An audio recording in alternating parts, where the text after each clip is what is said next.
काम कर रहा होता, अधिकारियों ने पहले ही न्याय दिया होता, अधिकारियों ने अन्याय नहीं होने देना था, और सरकार के लोगों ने अगर न्याय दिया होता तो 6 जाने कभी नहीं जाती। अगर 6 जाने गई हैं तो भारतीय जनता पार्टी के सरकार के कामकाज की वजह से जान गई है। अगर कोई जिम्मेदार है तो वो सरकार और अधिकारी जिम्मेदार हैं, जिसकी वजह से जान गई है। और मैं तो सरकार से कहूंगा और सरकार के लोगों से कहूंगा कि अगर समाजवादी पार्टी कोई राजनीति नहीं कर रही है किसी घटना में, तो सरकार के लोगों को भी मिलकर के कोई राजनीति नहीं करनी चाहिए। और जो लोग जीरो टॉलरेंस की बात कर रहे हैं, अगर जीरो टॉलरेंस का अगर आपका नारा है, तो जो अधिकारी रहे हैं, जिसने दोनों परिवारों को न्याय नहीं दिया है, चाहे वो डीएम हो, कमिश्नर हो, एसपी हो, डीआईजी हो, आईजी हो, तहसीलदार हो, एसडीएम हो, लेखपाल हो, उनके खिलाफ कार्रवाई नहीं कर रही है। और अगर सरकार जीरो टॉलरेंस की बात कर रही है, तो जब से शिकायतें की हैं परिवार के लोगों ने, उन सभी अधिकारियों के खिलाफ कार्रवाई हो, उनको सस्पेंड किया जाए।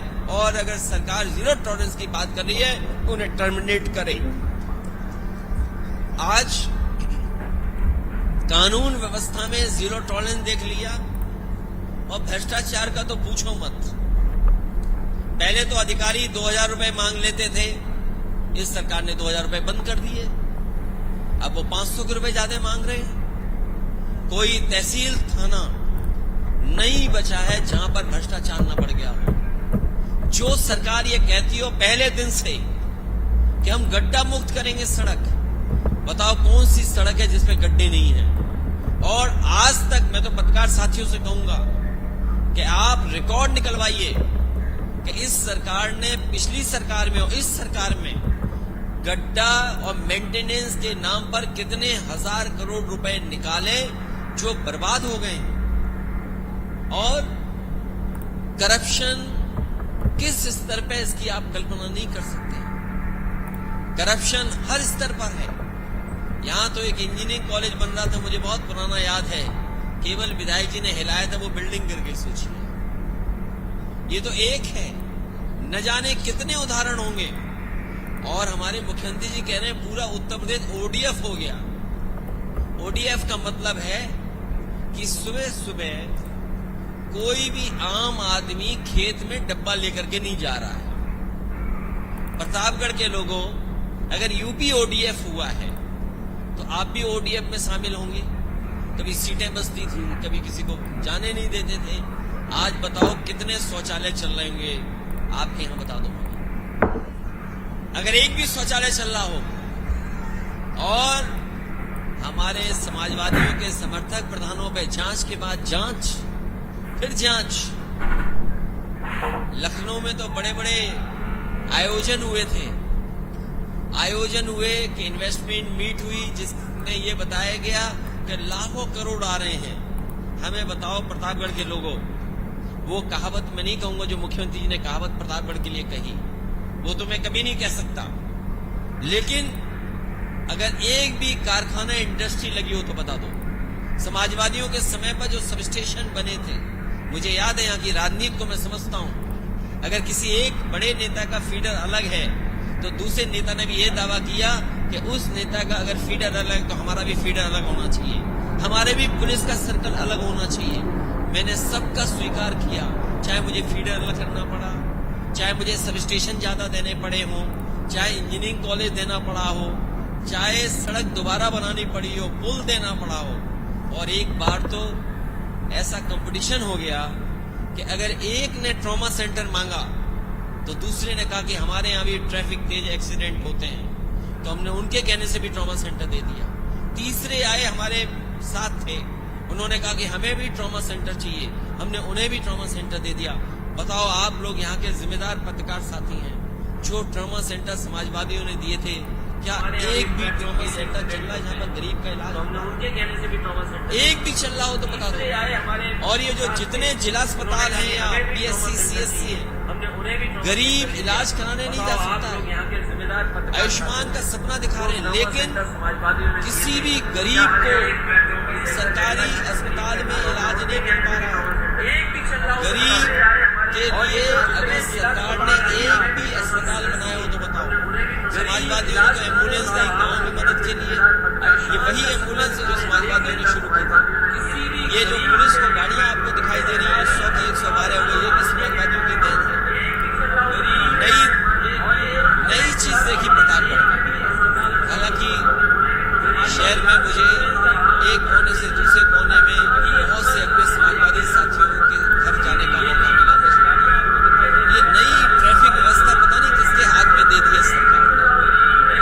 मैं गिनता रहा, मैंने 500 सांड तो गिने, लेकिन अगर मैं 11 बजे के बाद पूरे प्रतापगढ़ में राउंड मारता शहर में तो 2000 से ऊपर मुझे सांड दिखाई दे जाते। 2000, चाहे वो घंटाघर हो, चाहे जो हमने सम्मानित लोगों की जहां पर प्रतिमाएं लगाई हो वो चौराहे हो, चाहे वो चश्मे की दुकान के पास मैंने देखा एक सांड लगता चश्मा बनवाने पहुंचा था वहां पर। एक ऑप्टिकल की दुकान थी, उस होर्डिंग के बगल में सांड खड़ा था। मुझे लगा कि सांड की आंख कमजोर है, वो लखनऊ जाना चाहता है, वो शायद चश्मा बनवा करके लखनऊ जाना चाहता होगा। सोचिए ये हालत बना दी। और गेहूं, धान की तैयारी नहीं, और गेहूं प्राइवेट कंपनियों ने खरीद लिया, सब बिक गया गेहूं, और धान की खरीद की कोई तैयारी नहीं है। हमारे किसानों का ऐसे ही धान खरीद लिया जाएगा। ये जो बिजली आ रही है और नहीं आ रही है कभी कभी, और जो बिल ज्यादा आ रहा है, अभी तक बीजेपी ने 1 यूनिट बिजली नहीं बनाई है। 1 यूनिट, 1 बिजली नहीं बनाई, और बिजली का बिल लगातार बढ़ाते चले जा रहे हैं। इसलिए हमें उम्मीद है और पूरा भरोसा है कि समाजवादियों के विचारों को लेकर के हमारे कार्यकर्ता, हमारे नेता गांव-गांव जाएंगे और भारतीय जनता पार्टी को इस बार लोकसभा के चुनाव में सबक सिखाएंगे। 14 में जो आए थे वो 24 में चले जाएंगे। यूपी से आए थे, यूपी से ही बाहर चले जाएंगे। इंडिया के साथ साथ एनडीए को पीडीए हराने का काम करेगा।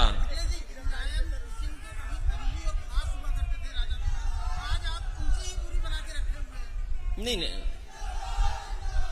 ये कोई राष्ट्रीय मुद्दा नहीं है। मुझे दुख है इस बात का कि सरकार को यह लगता है कि जो खिलाफ है उसको गिरफ्तार कर लो, राजनेता है उनको गिरफ्तार कर लो, पत्रकार हैं उनको गिरफ्तार कर लो। एक ही दिन सोचिए, पत्रकारों की भी गिरफ्तारी हुई और फिर संजय सिंह आप पार्टी के नेता, उनकी भी गिरफ्तारी हो गई ईडी की तरफ से। बीजेपी ये समझ ले, इनके खिलाफ 100 करोड़ लोग हैं। इस बार जब 2024 का चुनाव होगा तो 100 करोड़ लोग इनके खिलाफ हैं। क्या ये 100 करोड़ लोगों को गिरफ्तार कर लेंगे? इस बार यही भारत की जनता पीडीए मिलकर के इंडिया भारतीय जनता पार्टी का सफाया कर देगी, और जिन जिन से ये घबराते हैं उन्हीं को गिरफ्तार करने जाते हैं। ये जो ईडी, सीबीआई, इनकम टैक्स, ये भारतीय जनता पार्टी के प्रकोष्ठ हैं, ये उनके संगठन के प्रकोष्ठ हैं, उनके संगठन के हिस्से हैं। इसलिए आपको इसमें ज्यादा बुरा मानने की जरूरत नहीं है। अभी संजय सिंह गिरफ्तार हुए, अभी आप कुछ सच दिखा दोगे तो आप गिरफ्तार हो जाओगे। अगर गिरफ्तार होने का मन है तो सच दिखा दो।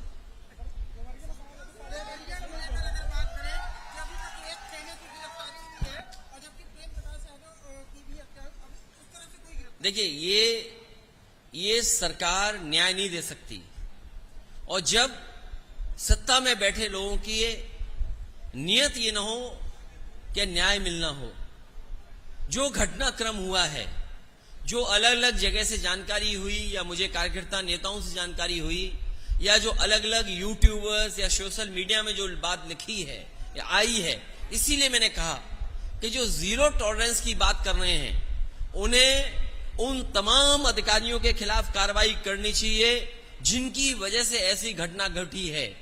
जिला पंचायत सदस्य, पहले उनको मारा गया, और अगर हम डीएम का पहला स्टेटमेंट मान लें, डीएम ने जो स्टेटमेंट दिया वहां का, घटना होने के बाद जो पहला स्टेटमेंट दिया, उन्होंने कहा कि रिटेलिएट हुआ है, कि एक घटना जब हुई और उसको देख करके परिवार के लोग आए और उसके बाद ये दूसरी घटना हुई। अगर इस घटना के लिए कोई जिम्मेदार है, 6 लोगों की जान जाने के लिए कोई जिम्मेदार है, तो वो सरकार है और वहां के अधिकारी हैं। सरकार अधिकारियों के खिलाफ नहीं कार्रवाई कर रही है। भारतीय जनता पार्टी उस घटना से लाभ उठाना चाहती है। हम तो कहेंगे कि समाजवादी पार्टी का डेलीगेशन जाएगा और दोनों परिवारों से मिलकर के जो सच है वो आपके सामने रखा जाएगा। अगर दोषी एक पक्ष है तो दोषी दूसरा पक्ष भी है। जो घटना हुई है सुनने में आ रहा है और सच्चाई आप भी जानते होंगे और जो घटना है वो भी जानते हैं कि जब जिला पंचायत सदस्य दूसरे पक्ष के घर पे गया तो पता नहीं किसने धार धार से उसकी गर्दन पे हमला कर दिया। दराती और जो गांव में सामान रहता उससे हमला कर दिया, जिसके कारण वहीं पर बेहोश हो गए। उसके बाद और दराती मारी गई, जिसकी वजह से सुनने में आ रहा कि इतनी गर्दन पे मारी गई कि लोगों में ये रूमर फैल गया कि उनकी गर्दन काट करके उनकी हत्या कर दी। जब ये जानकारी उस दूसरे परिवार पक्ष को मिली तब उसमें आकर के घटना दूसरी हुई है। अगर कोई दोषी है इस घटना के लिए तो सरकार है, बीजेपी है। और बीजेपी अगर चाहती है न्याय दिलाना दोनों परिवारों को, तो ऐसे अधिकारी जो वहां पर थे डे 1 से और आज तक, जिन्होंने इस घटना को बढ़ने दिया, उनके खिलाफ कार्रवाई होनी चाहिए। इस सरकार को पक्षपात नहीं करना चाहिए।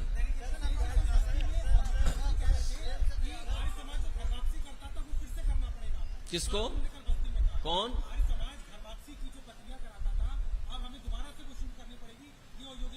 ये बातें मेरी समझ में नहीं आती हैं।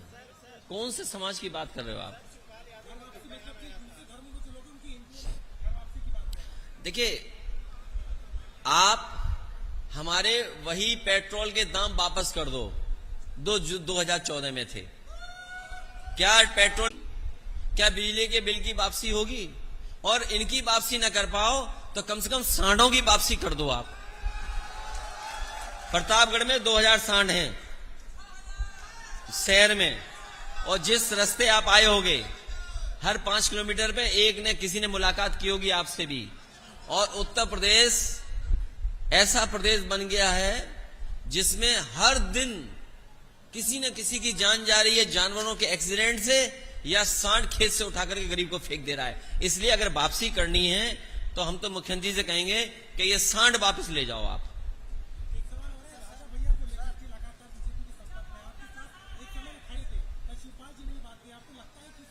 नहीं, मुझे जानकारी नहीं है कि कौन किसके संपर्क में। अगर आप उसका खुलासा करो तो मैं और विस्तार से बोल दूं। देखिए, हमारी समाजवादी पार्टी का रास्ता साफ है। हम समाजवादी पार्टी में जो हमारे साथ लोग हैं, हम उनको लेकर के आगे चल रहे हैं।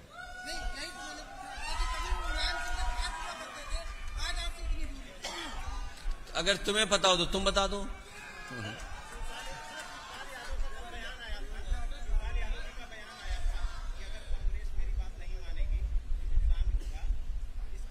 देखिए, कौन किसकी बात मानेगा नहीं मानेगा सवाल वो नहीं है। समाजवादी पार्टी और इंडिया गठबंधन भारतीय जनता पार्टी को हराने का काम करेंगे। और अगर भारतीय जनता पार्टी ये तैयारी कर रही है कि 80 के 80 जीतेंगे, तो समाजवादी पार्टी, पीडीए, इंडिया गठबंधन भी ये तैयारी कर रहा है कि 80 की 80 भारतीय जनता पार्टी को सीटें हराई जाएंगी। ये आपको याद होगा विधानसभा में हमारे मुख्यमंत्री की साइंस, हमारे मुख्यमंत्री का गणित, हमारे मुख्यमंत्री जी की जानकारी 46 में 56, 46 में 56, और अब तो जाति जनगणना की बात आ गई है। देखिए, जो जाति गणना से परिवर्तन आने वाला है, इसका सबने स्वागत किया है। और मुझे खुशी है इस बात की कि बहुत सारे दल जो कभी कास्ट सेंसस या आरक्षण के खिलाफ थे, वो भी उसके पक्ष में बोल रहे हैं। और अब तो बीजेपी को गरीब याद आने लगे। सोचो, वो बीजेपी जिसने नौकरी नहीं दी, रोजगार नहीं दिया, महंगाई बढ़ा दी, वो गरीबों को याद कर रही है। कोई उद्योग कारखाने नहीं लगे। और मैं अपने नौजवानों से कहना चाहता हूं, ये जो अग्निवीर में आधी अधूरी नौकरी नहीं चलेगी। आप लोकसभा में जिताइए और पहले जैसी फौज की भर्ती पाइए। आप फौज में जाना गर्व होता है, वर्दी पहनना एक सपना होता है। बताइए, बीजेपी ने राष्ट्र के साथ खिलवाड़ की, देश की सुरक्षा के साथ खिलवाड़ की, सीमाओं के साथ खिलवाड़ की, और आधी अधूरी नौकरी अग्निवीर नहीं चलेगी। हमारे नौजवानों को वर्दी पहनाने का सपना पक्की नौकरी से पूरा होगा। ये आधी अधूरी नौकरी से नहीं होने जा रहा है। और देश को जरूरत इसलिए है, किसी जमाने में किसी सरकार ने या उनकी सरकार में घटना हुई या ऐसी परिस्थितियां बनी कि बहुत सारा हिस्सा चीन ले गया। अभी जो सरकार है उसने सोचो कहां चीन को बैठा दिया। कभी हम लोगों ने उस लेख को किसी फिल्म में देखा था, कभी 3 इडियट्स उस फिल्म में लेख को देखा था, और लेख को देखने के बाद न जाने कितने लोग अब जाते हैं। और मैं आज कह रहा हूं प्रतापगढ़ में बड़ी जिम्मेदारी के साथ, ये भारतीय जनता पार्टी के लोग सरकार में रहे तो वो दिन भी दूर नहीं जब आपको चीन का वीजा लेकर के ही लेख देखनी पड़ेगी।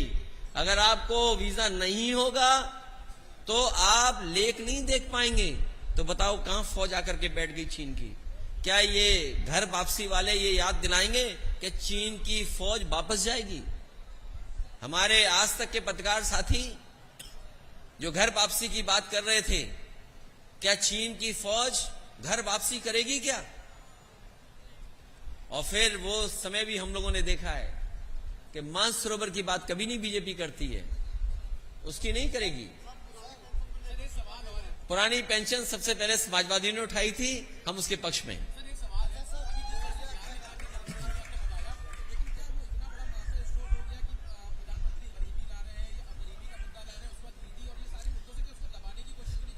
बीजेपी कंफ्यूज हो गई कास्ट सेंसस के बाद। बीजेपी कंफ्यूज है कास्ट सेंसस के बाद, और ये कास्ट सेंसस और सभी लोगों को हक अधिकार मिले, उनका सम्मान हो, उस दिशा में समाजवादी पार्टी आगे लड़ाई लड़ेगी। आबादी के हिसाब से हक और सम्मान मिले। समाजवादी पार्टी तो पहले ही पक्ष में थी कि जाति जनगणना हो, और भविष्य में आप देखेंगे बहुत सारे दल इस पक्ष में हैं। और जब कभी भी आगे परिवर्तन होगा तो कास्ट सेंसस होकर के रहेगा और आबादी के हिसाब से हक और सम्मान मिलकर रहेगा।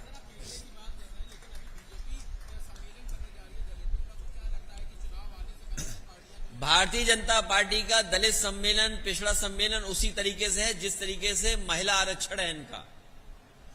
ये नारी सम्मान और इनका दलित सम्मान ये उसी तरीके से है जैसे आरक्षण दिया। सोचिए, लोकसभा में, नई लोकसभा में इन्होंने झूठ बोल दिया। बीजेपी वाले तो कमाल के ऐसे हैं कि नई लोकसभा में झूठ बोल दिया, ऐसा बिल पास कर दिया जो लागू ही नहीं होगा। और हमारे पत्रकार साथी भी कुछ नहीं कह रहे उस पर, वो लागू ही नहीं हो सकता है। और अगर लागू करने की नियत है तो जहां जहां चुनाव हो रहा है भारतीय जनता पार्टी 33% महिलाओं को टिकट दे। मध्य प्रदेश में दे 33% टिकट, राजस्थान में टिकट दे 33%, आपके झारखंड में, छत्तीसगढ़ में हो रहा है चुनाव, वहां दे। तो आखिरकार आपने बिल पास कर दिया लेकिन आपकी नीयत साफ नहीं है, इसलिए आप पॉलिटिकली उनको आगे नहीं बढ़ाना चाहते हैं। ये केवल बहस का मुद्दा है, इसलिए वो जनता को गुमराह करने के लिए बिल पास किए। हमारे पत्रकार साथियों का विशेष धन्यवाद। आप भी थक गए, हम लोग भी थक गए, और मुझे पूरा भरोसा है कि हम लोगों का आप सहयोग करेंगे, मदद करेंगे।